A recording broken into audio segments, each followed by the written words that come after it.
Hey everybody, welcome back to Movieverse. My name is Brian, and today I'm going to be breaking down the trailer for the Legend of Vox Machina animated series from Critical Role and Amazon Studios. Evil rises. Our only hope lies in these brave warriors. What the fuck? Right. Who else have we got? For those of you who don't know, Critical Role is a company that live streams Dungeons & Dragons actual plays on the internet for thousands of viewers' enjoyment. The company launched a Kickstarter in 2018 based on characters from their first campaign following the adventurers known as Vox Machina.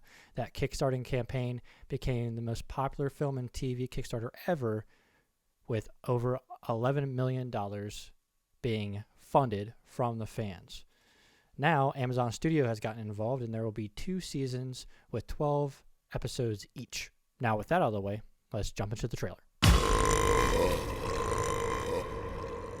I'm sorry, who the hell are you? We're Vox Machina! We fuck shit up! Okay, now that we're onto the trailer, I've pulled up the trailer. I'm screen recording, and I'm also recording myself so you can see what I'm saying. I've tried to film this a couple different ways. All fairly unsuccessful, if I'm honest. I want to be as authentic to you guys as possible, and just kind of give you my thoughts. But I also want to kind of give some insight on some of the characters that we're seeing for people who might not be as familiar with Critical Role or Vox Machina or some of the additional characters that come along in that campaign. So I'm going to go ahead and introduce the actual members of Vox Machina. And as you can see here, I've got it pulled up. We have a great shot of the whole team, although it's not so great because they look like they've been beat up. Looks like Keyless puking. A very interesting introduction into the team, just to let you guys know that they're not the heroes on high like you would see from some other fantasy properties that we know. So starting from left to right, we have Percival de Rolo. He is a human gunslinger. We have Pike Tripfoot, a gnome cleric. Grog Strongjaw, a Goliath barbarian. Scanlan Shorthalt, the gnome bard. And we have Keyleth, the Ashari druid, half-elf. And then we have the twins, Vax and Vex. Vax is a half-elf rogue, and Vex is a half-elf ranger. The one member of Vox Machina that is not shown here is Trinket, which is Vex's bear.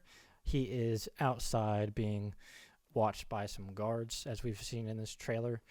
And yeah, so that is the members of Vox Machina. And here we'll find the baddies that we're going to be following for Season 1 of Vox Machina. And this season specifically follows the Briarwood arc, and that directly reflects Lady Delilah Briarwood and Lord Silas Briarwood. So in this scene here, seated on the left side, you'll see Lady Delilah Briarwood, and seated on the right is Lord Silas Briarwood. Those are going to be the 2 main bad guys for this season. Over here, a little bit to the left, this female individual that looks like she has a bow. I think it could be Anna Ripley, although Anna Ripley, from what I know, is missing a hand, and it looks like this individual has both hands. So I could be wrong on that, but it does look like Anna Ripley from the pack of cards that I got as a reward for backing the Kickstarter campaign. All the way over here on the left, I believe this to be Goran Vedmeyer, one of the henchmen for the Briarwoods, who was also living in one of the houses of Whitestone, which has like titles and things like that come with it. And then over here on the right side, this shorter kind of gross-looking guy, I believe, is Count Tyleri. And that is another henchman for the Briarwoods. And then these other 2 individuals over here, all the way on the right, it's kind of too dark to see what this is, but it looks like basically a carbon copy of this individual just right next to Tyleri. They just look like they're nondescript henchmen, in my opinion. And then obviously we got this giant wolf in the center. I don't remember there being a giant wolf with the Briarwood, so maybe this is a new character that they're adding into the fray, or maybe I'm just blanking on something that happened in Campaign 1. I've watched the Briarwood arc multiple times, and I don't remember anything about this wolf. So, moving on.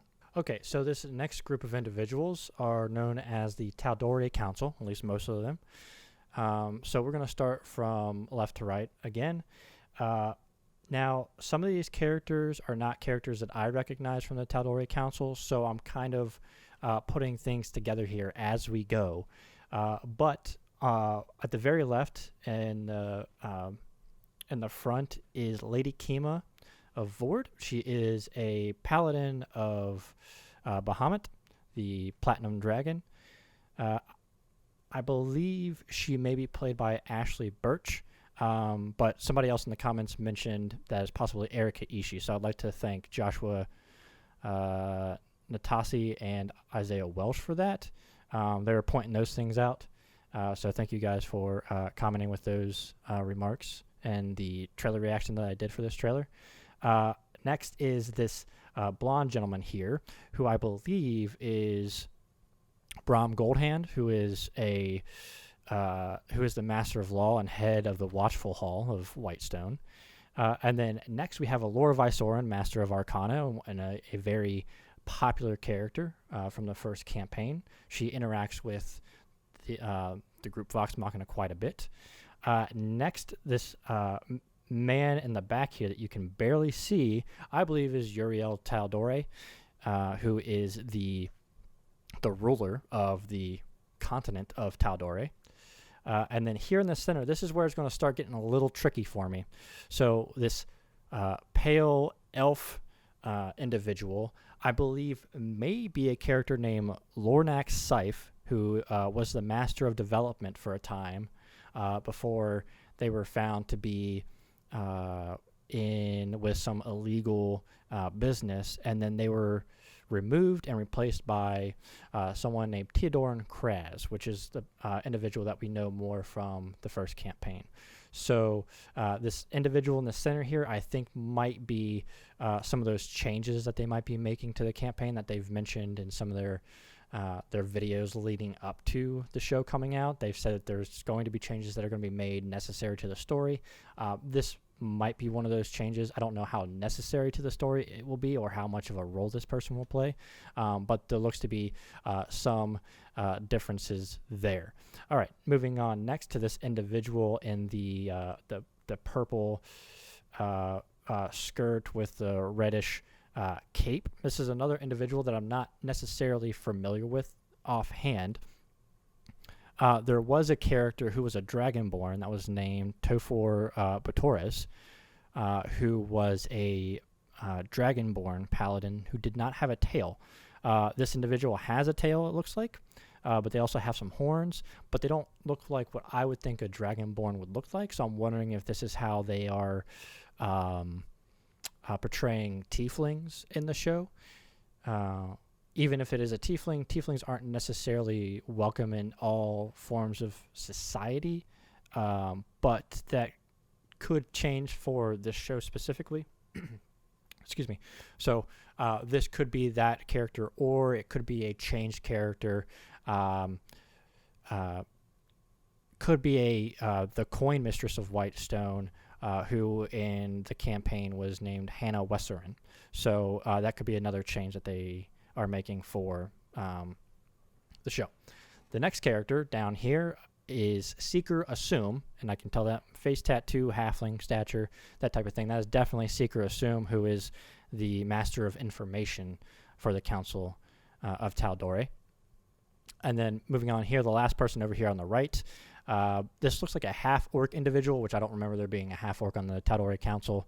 But again, if they're changing up characters, maybe they make Tofor Boisterous a male character. But this could be the Master of War. But again, this is kind of just speculation at this point. They are releasing more They are supposed to be releasing more content regarding the show on Thursday. I'm filming this on Wednesday, so we might get some more information about who's playing who and what characters are specifically on the Title Red Council. We'll find out, I assume. So those are the main characters that I wanted to introduce everybody to. So now that we've done that, I don't want to spend too much more time. There's a lot of stuff in this trailer, but I don't want this video to be very, very long, because I could just geek out about all of it. So there is one more character that we were kind of shown that I think might play an essential role. So let's take a look at them. Okay, now here, there's actually two characters. I misspoke.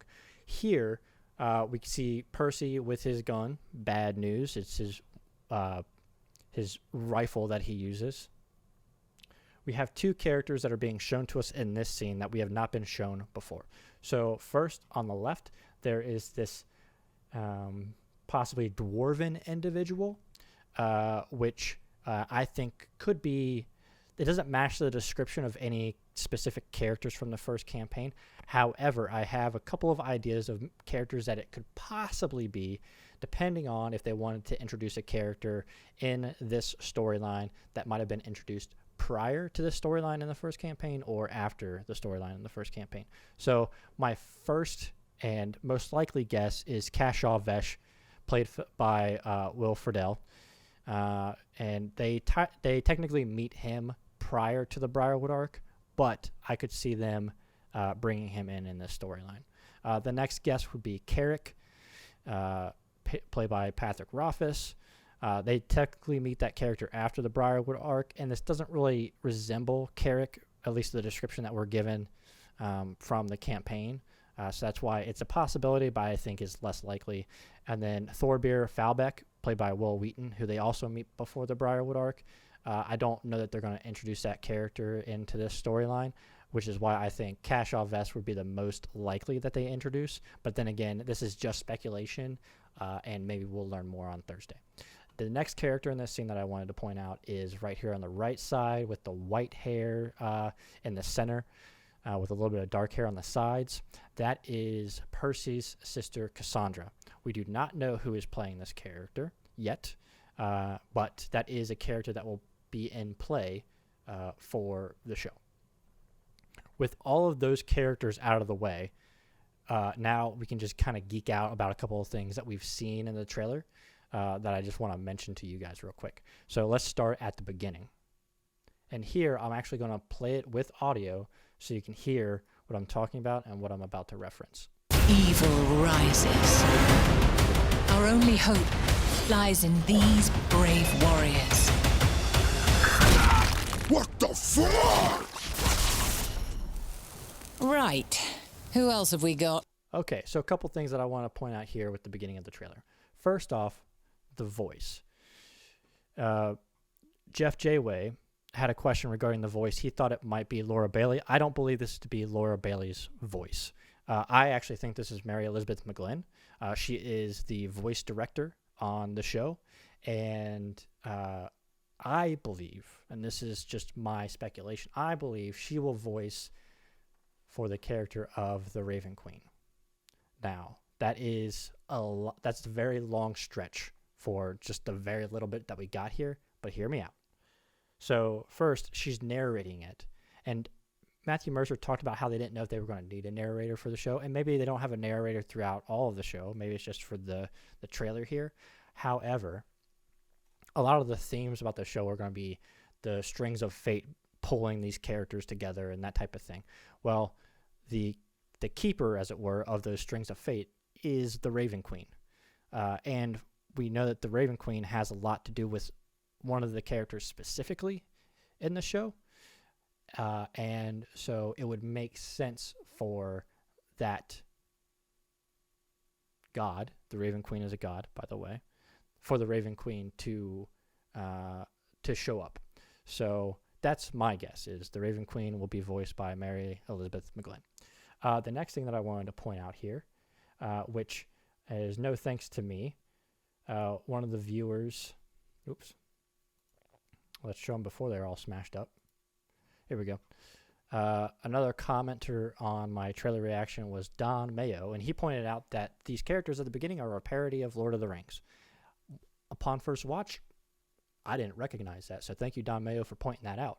But it very much is a parody of the Lord of the Rings, and then one of them gets smashed by a boulder, and the rest of them get killed, and it's basically saying, hey, this isn't going to be like Lord of the Rings or any fantasy that you're used to. This is its own thing. Get ready. It's going to be crazy, and then, boom, they kill them all. All right?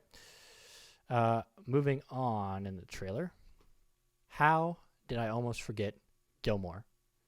Again, I'm not going to talk about everything in this trailer because there's just so much. If you guys want to nerd out with me, you can either get in the comments. We can talk that way. We can talk on social medias. I'll leave links in the description for all my social media accounts. Or, you know, if there's such a big want to nerd out with me on camera, we can do a live stream. If I have enough people that are interested and want to participate in something like that, we can do that. But I cannot forget Gilmore, all right? I cannot wait to see who's voicing Gilmore. Most of the main cast, and I should have mentioned this before, most of the main cast is going to be voicing their characters from the campaign. Matt Mercer might not be voicing Gilmore because I feel like we would have gotten that announcement by now if that was the case, because Matt Mercer is voicing Silas Briarwood. But Gilmore is a fan favorite character, and can't wait to see him in this show. Here, his collar is in the middle of being popped because he has a magical popping collar, because he is very extra. All right, somebody pointed out here in the comments, if I can find, here it is, Pike looking like a badass. I was wondering like what spell Pike was casting here. And Isaiah Welsh pointed out that it could be War God's Blessing adding to Vex'ahlia's attack. Because as you see here, this stream of light connects with Vex's arrow, and she shoots it off, going to destroy some stuff over here. It looks like Scalen's being attacked here too by some type of monster with a very wide, weird-looking mouth. But yeah, so thank you to Isaiah Welch for pointing that out to me. And then we get shots here of Grog fighting Silas Briarwood. This sword here is known as Craven Edge, which is a weapon that everybody will remember from the campaign. More shots from the opening sequence. We got shots of Keyleth doing some magic, Lady Delilah doing some magic, and then we got Pike going full Kamehameha over here with Lady Delilah. There's Trinket. I cannot make the video without showing you Trinket. Arguably one of the most important members of Vox Machina to some, not to Scanlan. And then we're going to have some more shots of Vox Machina in the palace in Amman with the Tal'Dorei Council. We got Scanlan and Vox Machina hanging out. Looks like Grog's coming through the tapestry here. Looks like some type of painting of possibly a... this is what I would imagine a tiefling would look like in the show.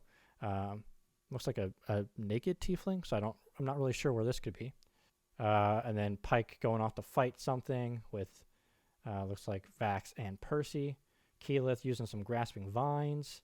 Scanlan using Scanlan's hand, which is Bigsby's hand from the campaign, but I guess they rebranded it to Scanlan's hand for purposes of the show and copyright. Then Grog's attacking something. Fastball special. Then we get a shot of Vox Machina in their fancy outfits for what I assume is the feast, which is the beginning of the Briarwood arc. Vex giving her classic wink and kiss. Percy is losing his mind on somebody. This is No Mercy Percy right here. Then Grog also crushing some skulls. There's a lot of gore in this, in case you weren't aware. You should be if you watched the trailer already. Another shot of the bar room fight. Vax chugging a beer. Scanlan with a big old golden peen. Is what I assume is going to be the joke that's going to be made here. Gotta wonder where all this gold is, though. I guess we'll find out in the show. Pike in this scene is being the moral compass of the group, which she does all through Campaign 1. And the group is not always on board. I mentioned before how Anna Ripley doesn't have a hand. She has like a claw, basically. This shot here shows you this is definitely Lady and Lord Briarwood. And then Anna Ripley here with the younger Percy here, so showing you a little bit of Percy's backstory. And there's the claw right there. So maybe by the time that we see her present day in the show, she has some type of replacement. If you guys know anything about that from the campaign, let me know in the comments. Here, we're back to the shot where Percy's shooting off his gun. And it makes it look like this scene is like part of that, where he's shooting at the Briarwoods, but I don't think that it is. Specifically, I know where this scene is taking place, and I don't want to give away too many spoilers, but in this scene, we do see Cassandra, and we do see Vax. So those of you who know, you know. And then Percy shooting off his gun, giving Evil the finger. One of my favorite shots from this trailer is the Scanlan rooftop fight scene. Oh my goodness, this is going to be so epic to see animated. Scanlan is one of the best characters of Vox Machina. They're all the best characters of Vox Machina. It's hard for me to pick favorites because they're all so good. That just gives you a little bit of insight into how they act and how they make Laura feel. We've already touched on a lot of this stuff. So that is the trailer for the Legend of Vox Machina. I know that this breakdown has gone a little bit long, but I hope that you guys have enjoyed nerding out with me about this trailer. There's so much in here. I know I probably forgot to talk about something, so if I have, comment below about what moment got you so super hyped, moments that I might have missed, and we are mere days away from the premiere of The Legend of Vox Machina. Thank you guys so much for watching this video. Again, I'll leave my socials in the description if you want to interact with me more and discuss our excitement for the show. But if you like what you've seen here on the channel so far, make sure that you like, subscribe, comment, all that good stuff. It really supports me, and I really appreciate it. Thank you guys so much, and I'll catch you on the next one.